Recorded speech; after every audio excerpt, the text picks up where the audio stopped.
Alright, well, today we're going to give it a shot here. We'll see. So the plan is, I've got a few projects that I want to do. One of them is, well, two of them are actually secrets.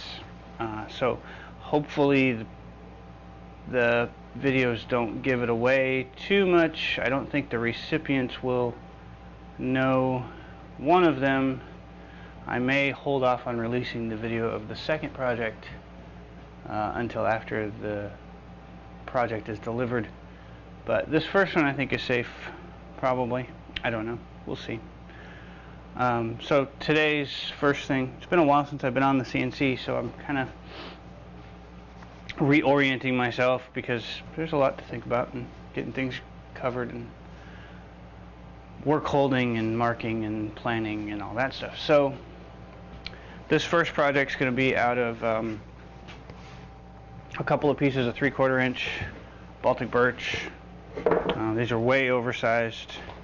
I really only need about a 15 or 16 inch square, but this one is 16 by 24, so it should be plenty. And we'll get it mounted to the table, and I'll walk you guys through that process of just literally the end-to-end of a project, not counting the design. This is just once you've got your G-code, what it takes to get that G-code to cut the part. I think this could be a valuable thing, maybe. So I figure we'll get started with that. First thing we'll do is I'll bring the camera over and we'll get you a shot of just the setup, just getting the parts set up, and we'll start there. Alright, so got our 3/4 inch Baltic birch. There's another piece that we'll be using. This came off of my old miter saw station. It's kind of a salvage wood project, but it should do the trick. There's a few holes in it, but the parts we're cutting out are circular, so they won't really get in the way, and it's bigger than it needs to be. This is 16 by 24, and the parts we're cutting out are probably for a little bit under 14 inches, so it should be fine.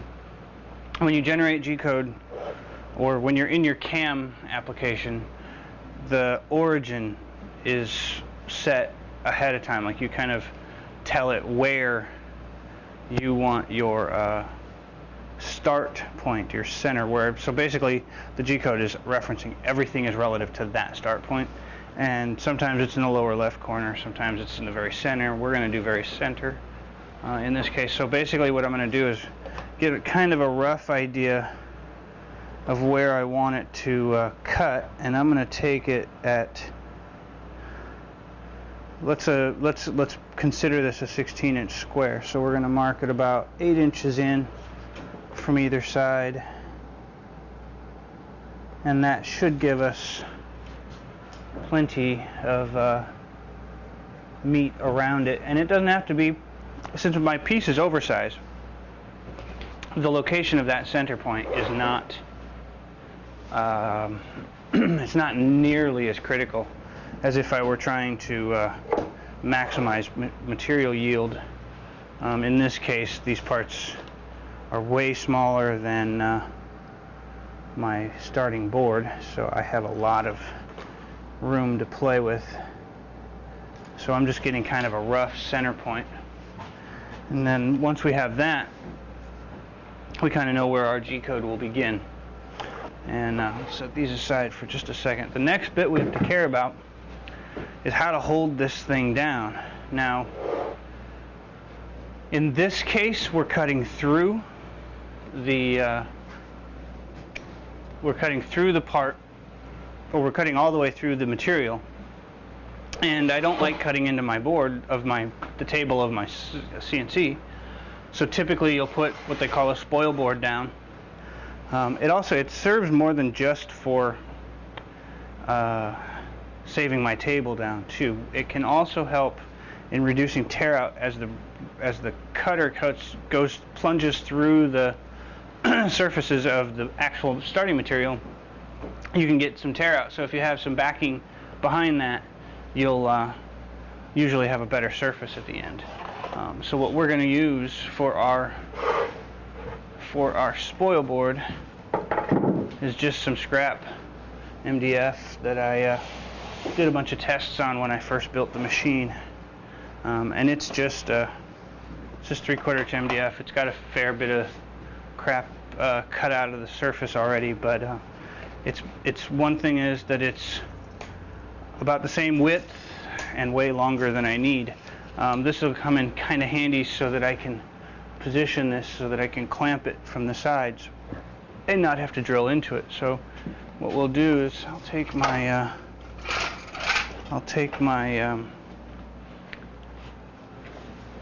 my container of hold down crap, and I'll find the side clamps. I really like these side clamps. They actually are made by ShopFox, but they work really well for this task. I plan on making more. I'll show you these. There's a T. There's a nut that goes into the T slot that holds it down, and then there's this hinged portion. That's what actually hits against your work to clamp it, and then you've got this round cam, and that pushes that jaw against your work. So it's a very nice low profile clamp, and you'll see why that's important on my particular machine. Not everybody's machine has this need, or as severe a need as I've got. The design of my table and my hold downs and my dust collection are all imposing. I don't know if I wouldn't call it imposing, because I don't think of it as a disadvantage. I think of it as actually a fairly distinct advantage. It's a very good thing. I actually am glad to have it this way. So what we'll do, first thing I'm going to do is get my axis out of the way. I'm going to need to move it. This way I can get at all of my cross members here. So the first thing we want to do is we'll put these clamps in about here, and maybe one about there, or something like this. Somewhere in that range.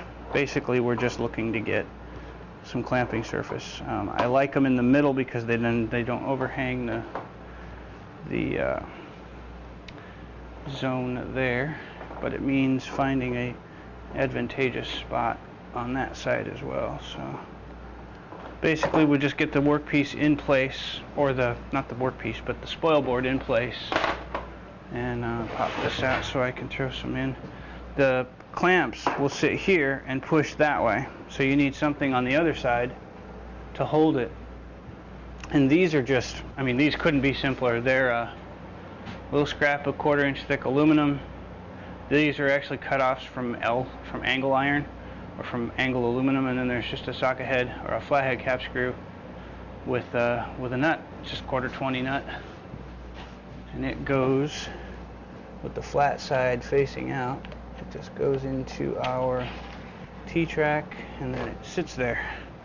This will do the same, and I like to put them in first before tightening them, so I can kind of get, I mean, the things that we have working in our favor at this point are the original pieces of work pieces that were cut out of the original material is well oversized.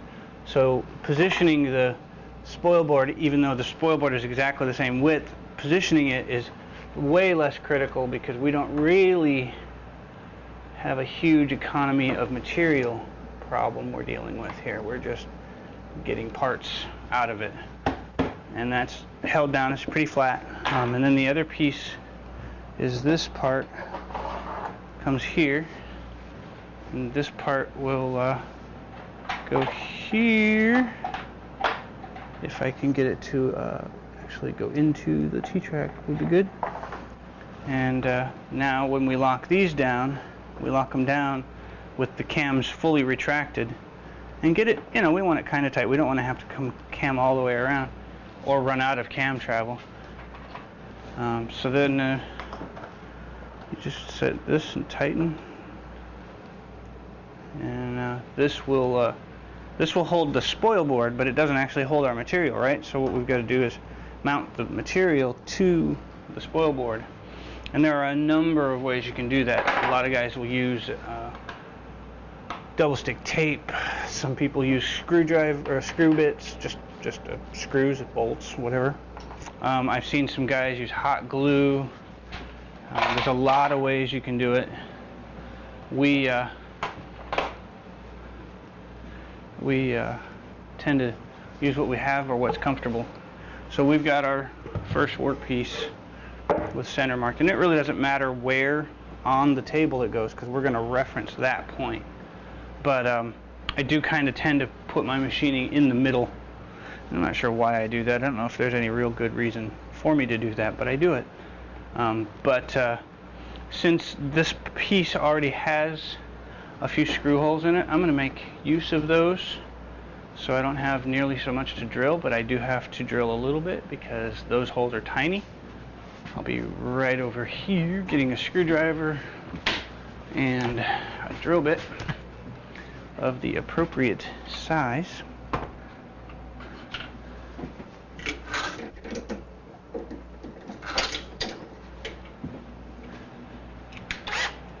And I was not prepared, as you can tell. And so we'll just make a couple of holes. And 4 is more than enough. You can do it with just 2 holes. You really don't need a ton. In fact, the only time 4 is really necessary is if the board isn't really super flat and you need to kind of flex it down a little bit. But for the most part, this one will work out pretty well. And then we'll just take a couple of screws. People can view the wall of hardware that I was talking about in the chat room the other day. That might work out all right. And we're just gonna cinch this down because we know that our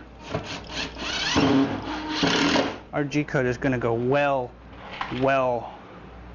into the inside of this, and so we don't need a serious amount of holding with 4, and we don't have to worry too much about them being in the way. So as I do this, we are ready to start with the machine next. Alright, let's get some of this out of your way. And when I come back, we'll have the cutter. I haven't chosen my cutter yet. I do have the right collet in. Okay. Alright, we have a much better view now. So I've just got the dust shroud. It's loose. It's not that loose, is it? It's loose. Just drop it down a little ways here so we have room, and then we'll move it over here a bit more. And I've got to select a cutter, and we'll put it in the collet. Alright, we're just going to go with a 1/4 inch straight bit here. I have some spiral bits, but they're all down cut, and they don't clear the chips very well. So we're going to go with a straight bit, and it actually, funnily enough, a straight bit seems to leave a better surface. So we're just going to put the bit in and tighten it up.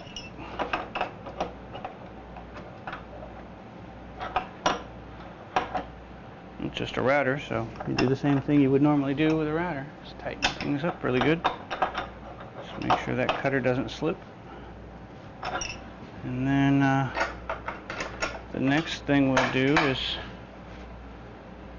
I got ahead of myself here. We're going to take the dust shroud off because I need to zero the Z, and it's harder to do with this dust shroud on. So first thing I'll do is take the, oh, we are up too high. Of course we are. We'll put the dust shroud aside for a bit. It'll make it easier for you guys to see it anyway. And we've hit Get up there.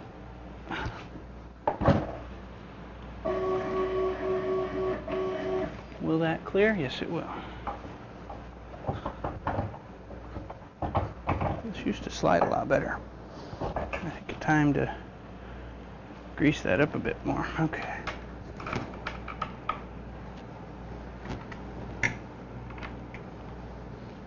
And we'll just slide this straight off. Now, got to bring this back up a bit. And we lose the T-nuts every time. Now we can zero. You can't really see very well there, but we'll do that next. Okay, so we're just gonna move the machine over to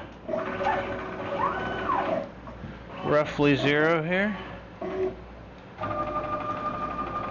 And there's this little machinist thing.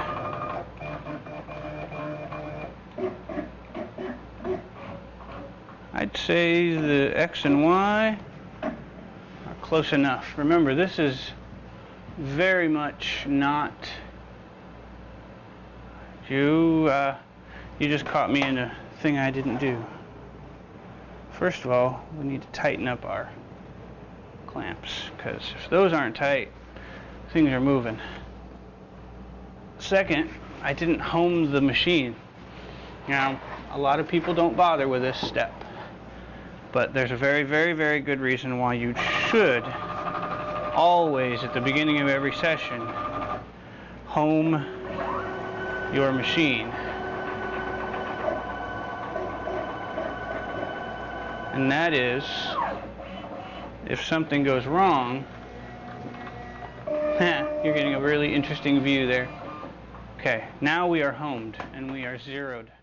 So the reason you home a machine before you start is because if something goes wrong, things you can't predict. It may seem, oh, nothing will happen, but power outage, bit breakage, material slipping,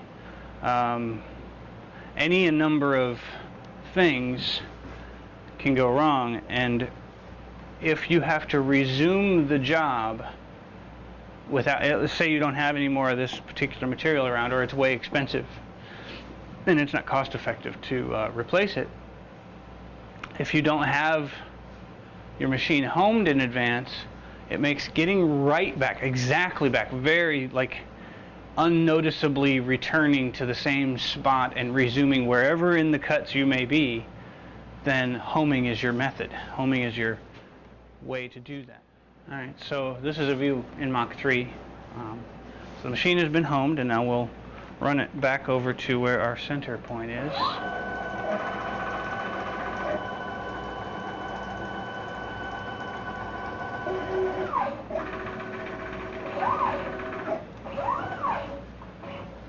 And you'll see we're getting fairly close. And I am right about close enough. Now remember, the workpiece we're starting with is oversized, so what I'm going to do now is just 0, X, and Y. Whatever they were doesn't matter. We are now, as you can see in the crosshairs, we are positioned right above the center in our G-code, basically, is what that is. Next, we'll do the Z. Okay, so we have our X and our Y close enough to the center. Our piece is big enough we can handle a little fudge work. And we got this little strip of paper. Pay no attention to the numbers. I don't even remember why they're there. But we're going to take this piece of paper, we're going to stick it down there and incrementally lower. This is where I'd love to make the touch plate, but without a touch plate. A touch plate is a electronic device that you put under the bit. In the machine, you can run a little script in Mach 3 that will very slowly move the bit down until it makes electrical contact with that touch plate, and it knows that's 0, or at least a known distance from the surface of whatever it is you're cutting. So without that, you still have to set Z pretty accurately, because you're going to try to cut through, so you only tell it to cut so far through. You don't want to cut too deep, and you don't want to not cut all the way through. So you need your Z pretty accurate.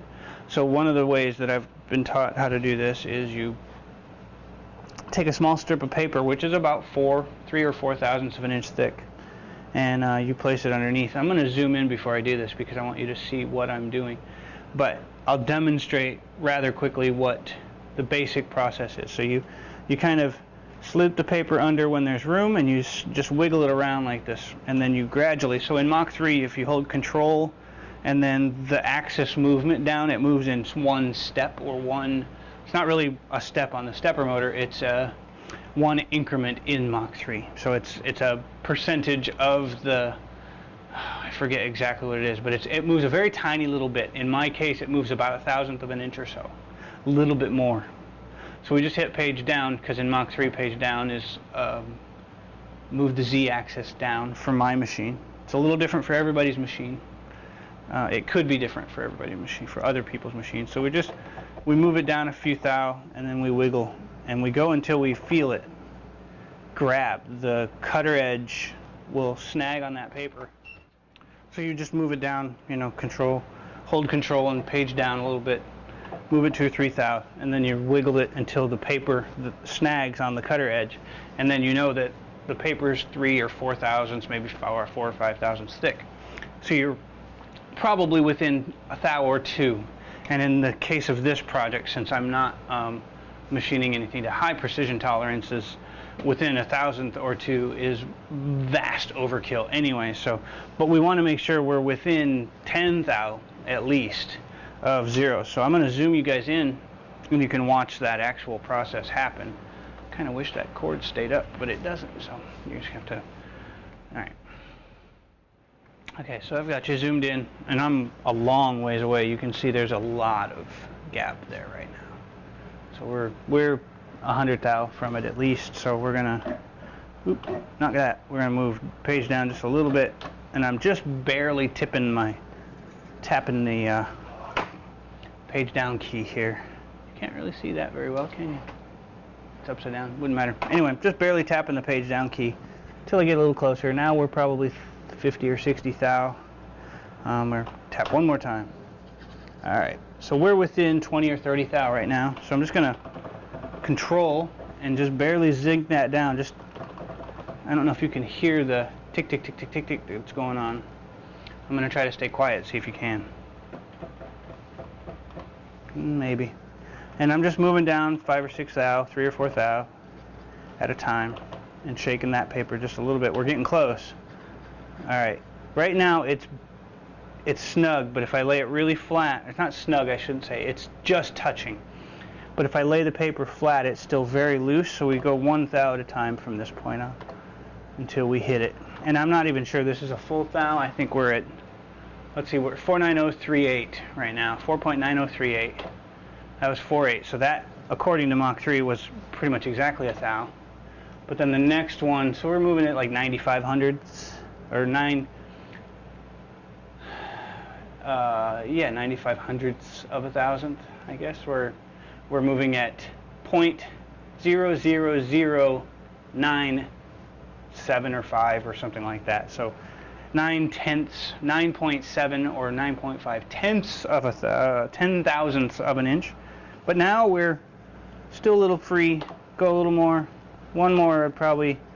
Now we're starting to sense that it's there. And now we're almost there.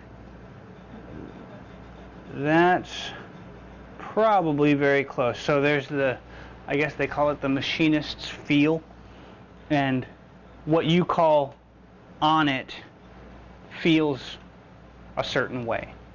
And for everybody that might be a little bit different. But the difference, the funny thing is it's uncannily consistent for a person.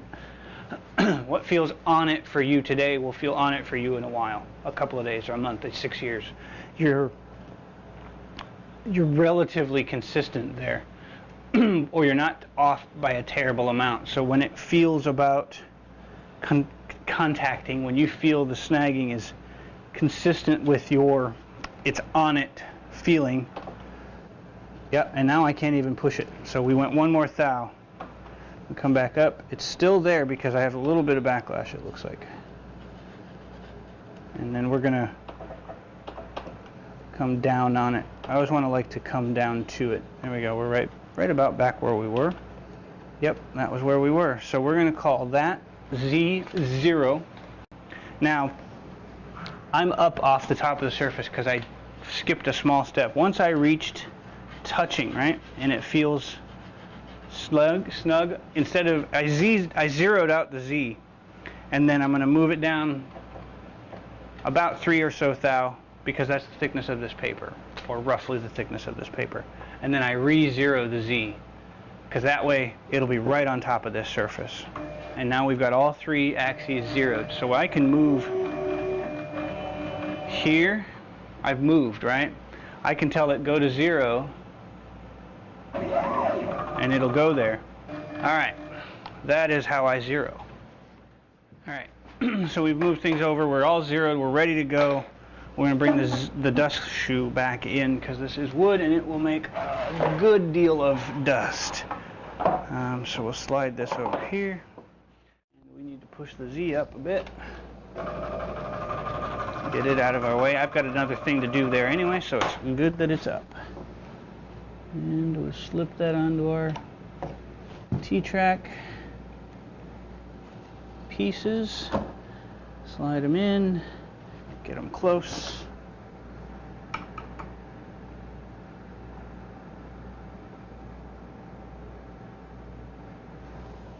far are we from there? That's pretty good. Okay.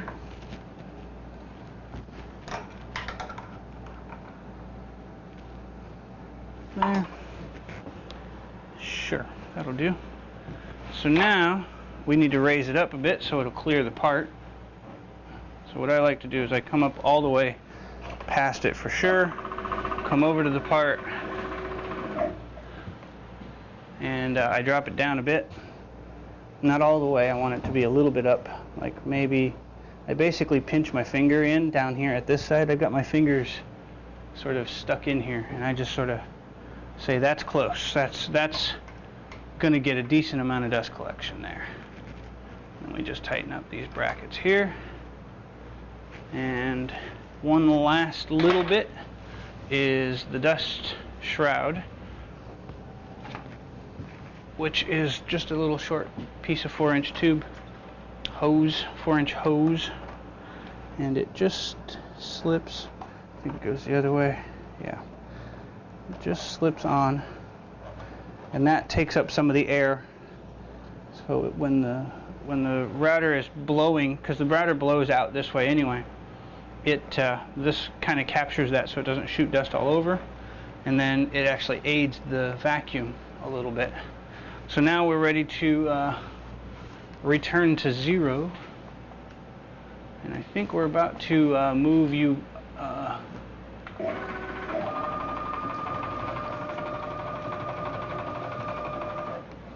we're about to move you guys. Yeah, we are about ready to start the cut. So I'm going to move the camera around to a better location so you can watch it run. Alright, so one of the things that I am cautious of, because so here's a little backstory on this. The cuts that are being made next are coming from a magazine and that released the actual VCarve Pro files with the tool paths in them, and so it's probably fine, but every machine can sometimes be different. Every machine can behave a little bit differently. So what I'm going to do is, right now I'm at 0, 0, 0, 0x, 0y, 0z, right? So what I'm going to do is raise the Z up 2 inches or whatever it'll be, and then run the code as if 2 inches up from the surface, basically cutting air. I'm basically going to I'm going to change 0. So what I'm going to do is I'm going to move Z up by 2 inches because it's a fixed, known, even increment, and I'm going to reset 0 to 2 inches above this surface. That is enough to do a dry run with. So that's what we'll do now, is we'll go to this section and we'll go Z2. So now Z is 2 inches above the surface. The cut is only 3/4 of an inch deep. So I should be safe to, I'm going to shut the router off because I don't need the, actually, I'm going to leave the router off. I'll be able to hear when the relay kicks in. So I just hit 0 on Z. So now this, 2 inches above the surface, is Z0, X0, Y0. And we can run this code now safely without cutting anything. So I've got the G code loaded. You saw it earlier in the other shot.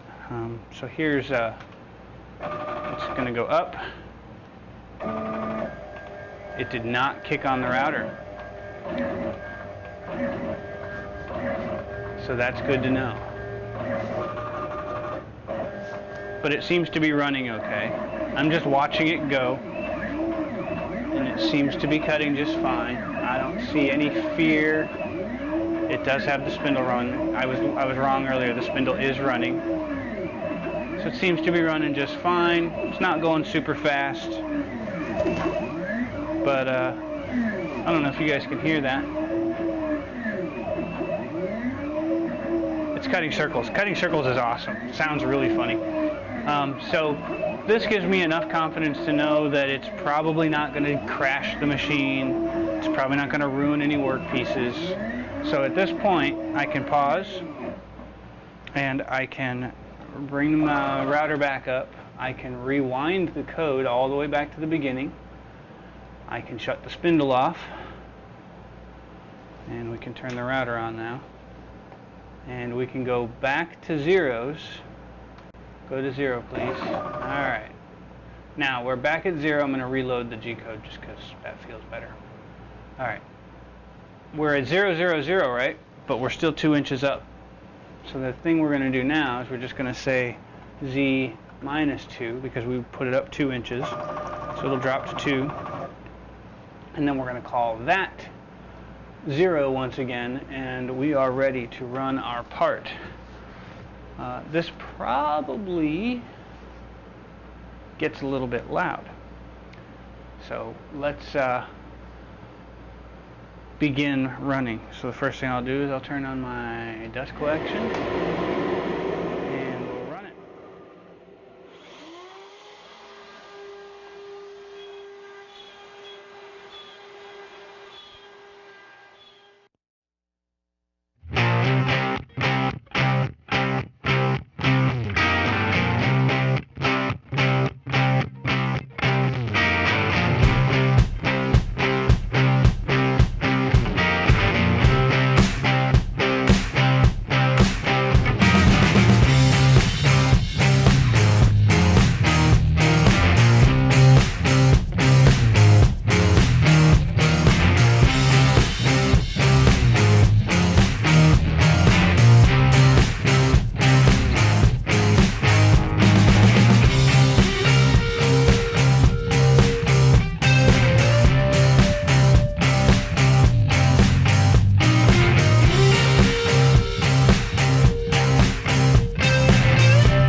That part's done.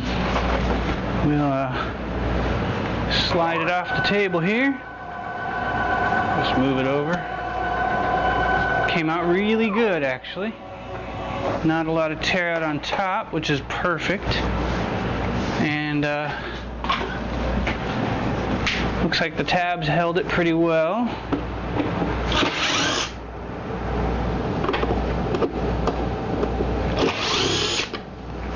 And we'll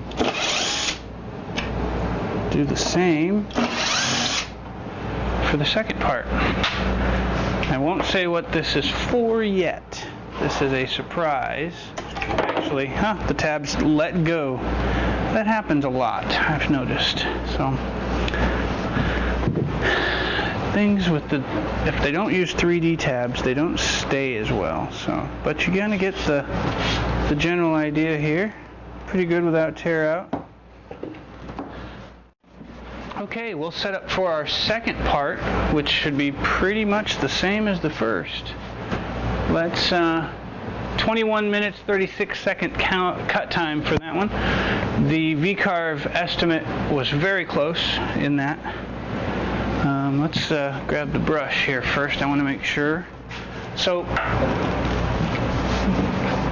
definitely one thing you want to be sure you do every time is clear any debris from your working surface so that there's nothing there to knock your part off alignment. No sawdust. Of course, you don't put it on your keyboard like I just did because that's kind of silly, but this keyboard's pretty rugged. So we're pretty clear of debris, and we should be ready to put the second part in place. Let's grab that. And I think we're going to have new screw holes. We sure are. So we'll put that down there. I suspect the 0 is going to change on me because I'm not putting the part in the exact same place as I did the first one.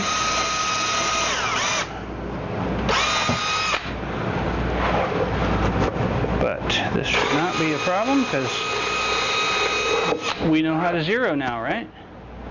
Pretty easy. So this should just give you a basic idea of the general workflow of a part as you make it. We're going to get kind of close, I suppose. Try to anyway.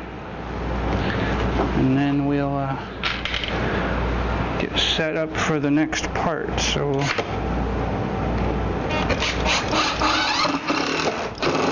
that one's held down pretty good.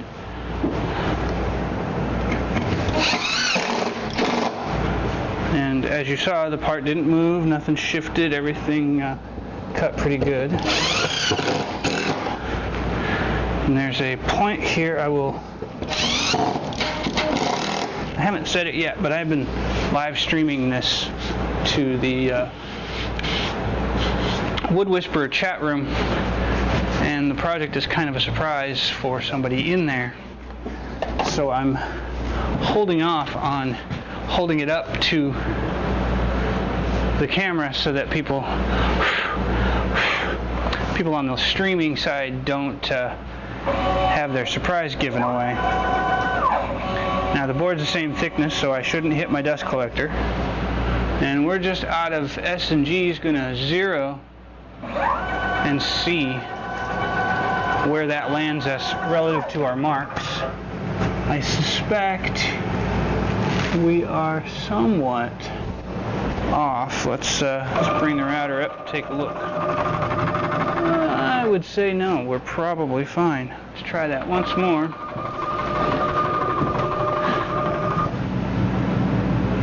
I cannot see the... Here, you know what we'll do? So this is just me being random. Take this off. Oop, we just hit the E-stop. Go back down to... That's really close, I think. I am not too terribly concerned. No, I think we are... Yeah, we're close enough. We managed to put our part in a decent location. not hit the e-stop again. So that's why you have homing and limit switches. I just held the page up key and it kind of kept on going. It didn't kind of keep on going, it kept the heck on going. Alright, so we go back to 0. And that's ready to go. This is pure luck. Normally when you switch out a part, unless you fixture it so that it goes in the same spot, you'll have to re-zero X and Y. This is the same thickness, so the Z0 is very much close enough. And so we'll load up the second G-code file. And this one may take a little bit longer. But we'll let it run. So here comes the second one. I had decent success with the first part, so I'm not too concerned about my machine crashing at this point. It should be fine. We'll start some dust collection, and this time I will be prepared and turn off my microphone before I run it.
Alright, second part is done. And we'll peel this one off the table now. So I decided to not hide what this project is from you guys, despite my live streaming right now, which is right over your shoulder actually. People are seeing basically your view right now, but it's way back, zoomed way back, so it's very difficult for them to tell. But this part is the second half of something that you guys, YouTubers, are going to get a special treat and inside information on. We're done with this part, so we're going to wander it over to the bench, but I'm going to leave the streaming people out of the loop so that the guy this is made for doesn't catch wind of it. So, these are the two parts we just made. This was the first one. This is the second piece. And I believe, I'm not entirely sure which orientation they have, but I think they go together like this. No, they can't go together like that. They go together like this, maybe. So it's what's called for wood turners, it's called a Longworth chuck. And this is only pieces of it, but you'll see you've got these spirally grooves here, and then the exact opposite direction here. And some bolts go through here, and there's some jaws, and it's designed for holding bowls or hollow forms or platters and things for turning the bottoms or the feet of those parts, of those projects. This is a handy way of grabbing without damaging the part that they're working on, and it's supposed to be a surprise. So this video will get published after it's been delivered to the recipient. So Joe, this came from Roger, and Roger and I say, I hope you like it. Roger probably already has said so by the time you got it.